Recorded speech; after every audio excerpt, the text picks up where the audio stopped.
All right, if you're in the military, chances are you've heard the letters SJA thrown around, Staff Judge Advocate. It's one of those roles that's part lawyer, part senior advisor, and it's absolutely critical to how a command runs. But what do they really do? And more importantly, who do they do it for? That's exactly what we're going to break down. And that really gets to the heart of it, doesn't it? Who does the Staff Judge Advocate actually work for? Are they the general's personal lawyer, or are they there for you, the service member? Well, the answer is, it's complicated. You know, maybe the best way to wrap our heads around this is with a pretty simple analogy. Just picture your military base as its own little city, okay? The commanding general, they're the mayor. The MPs are the police. And that mayor, they need a top-notch lawyer on speed dial for just about everything. Well, that lawyer, that's the SJA. So, let's dive into the SJA's main job. First and foremost, before anything else, they are the commander's lawyer. This is where their primary loyalty is, and honestly, it shapes pretty much everything they do. And the job is just huge. The SJA isn't just one thing. You can think of them as wearing 3 hats at once. They're the command's general counsel for all the day-to-day legal questions. They're kind of like the district attorney overseeing criminal prosecutions. And this is a big one. They're supposed to be the command's legal conscience, the person who makes sure everything stays on the right side of the law. And you can see their fingerprints everywhere.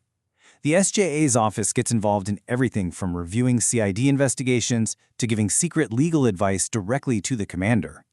Under the UCMJ, they also serve as this incredibly important gatekeeper, deciding if there's enough evidence for a case to even go to a major court-martial.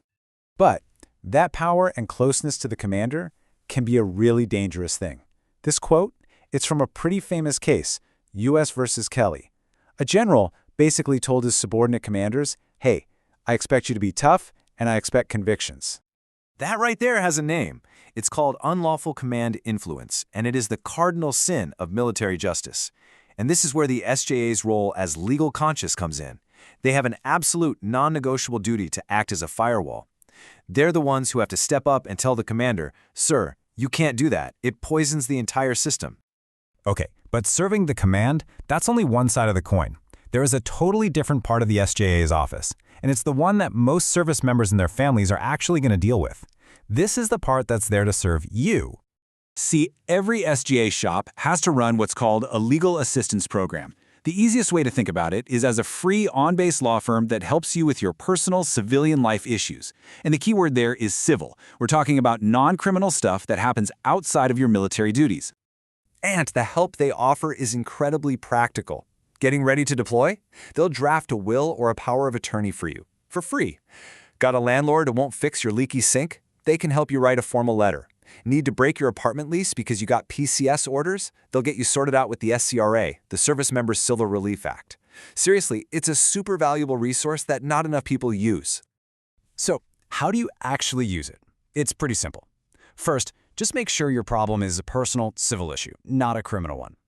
Then, find your base legal office. A quick search online will do it. Give them a call to schedule an appointment. And then, and this is important, bring all your documents with you, like your lease or whatever contract you're dealing with. The more prepared you are, the more they can help. Okay, let's pause here, because we need to talk about that firewall again. Understanding the thick, bright, uncrossable line between the SJA's office and the lawyers who will actually defend you is probably the most critical takeaway from all of this. It really just boils down to this. The SJA's office works for the government. Their client is the command. Their job is to prosecute.